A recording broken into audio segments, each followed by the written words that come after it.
안녕하세요. 자가 관리 교육 프로그램의 마지막 시간 8회기에 오신 것을 진심으로 환영합니다. 오늘의 주제는 회복의 여정, 마무리입니다.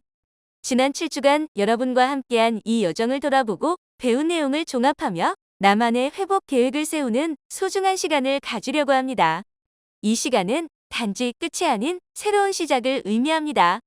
우리가 배운 자가 관리 기술과 회복의 개념을 일상에 어떻게 통합할지 함께 생각해 보겠습니다. 먼저 지난 7회의 교육 내용을 간략히 돌아보겠습니다.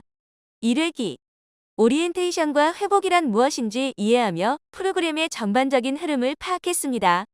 2회기 내 증상을 인식하는 법. 3회기 치료에 대한 올바른 이해와 약물 복용, 부작용 관리에 대해 배웠습니다.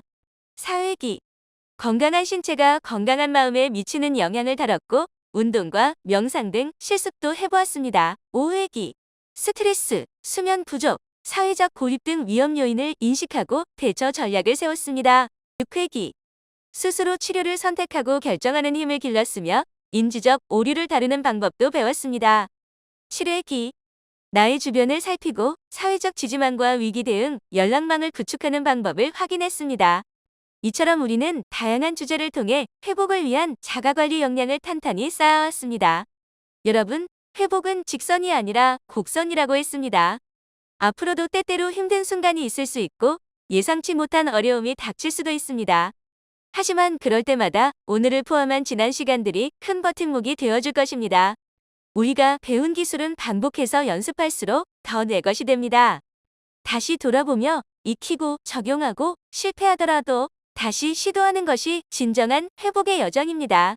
잠시 시간을 들여 지난 회기 중 내가 가장 기억에 남는 활동이나 배움을 떠올려 보세요.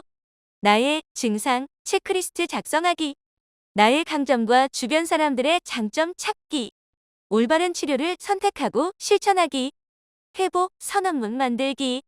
이러한 내용 중 어떤 것이 나에게 가장 의미 있었는지, 또 어떤 점을 앞으로 계속 실천하고 싶은지 떠올려보고 옆 사람과 짧게 나누어 봅시다.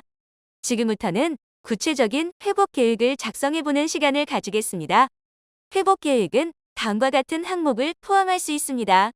매일 혹은 매주 실천할 작은 목표. 예. 하루 10분 산책하기, 일기 쓰기. 도움이 필요한 상황에서 연락할 사람. 예. 가족, 주치의, 사례관리자. 스트레스를 느낄 때 사용할 대처 전략. 예. 음악 듣기, 심호흡, 센터 방문.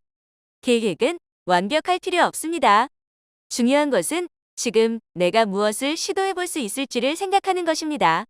이제는 나만의 회복 선언문을 써볼 시간입니다. 예를 들어, 나는 나의 회복을 위해 내 감정과 증상을 존중하며 스스로를 돌보겠습니다. 또는 나는 오늘보다 더 나은 내일을 향해 천천히, 하지만 멈추지 않고 나아가겠습니다. 종이에 적고 원하시는 분은 크게 읽어보는 것도 좋습니다. 이 선언문은 회복 여정에서 흔들릴 때 스스로를 다잡는 강한 힘이 되어줄 것입니다. 여러분 모두 8회기 동안 정말 고생 많으셨습니다. 처음 이 프로그램을 시작할 때의 마음이 지금 어떤 변화가 있었는지 생각해보세요. 혼자였다면 어려웠을 수 있는 여정, 함께했기에 버틸 수 있었습니다. 서로에게 힘이 되었고 서로의 회복을 응원해 주셨습니다. 이제는 각자의 자리에서 각자의 속도로 회복의 길을 걸어가실 차례입니다. 자가관리 교육은 여기서 끝이지만 여러분의 회복은 계속됩니다. 지역 정신건강복지센터나 보건소에서 지속적인 상담과 교육을 받을 수 있습니다. 자조 모임, 복지관 프로그램, SNS 정보 등을 적극 활용해보세요. 위기 상황에서는 1577-0199를 꼭 기억하세요.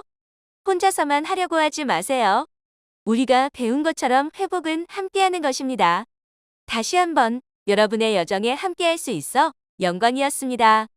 여러분 모두의 회복을 진심으로 응원하며 언젠가 더 단단해진 모습으로 다시 만나길 소망합니다. 감사합니다. 수고 많으셨습니다.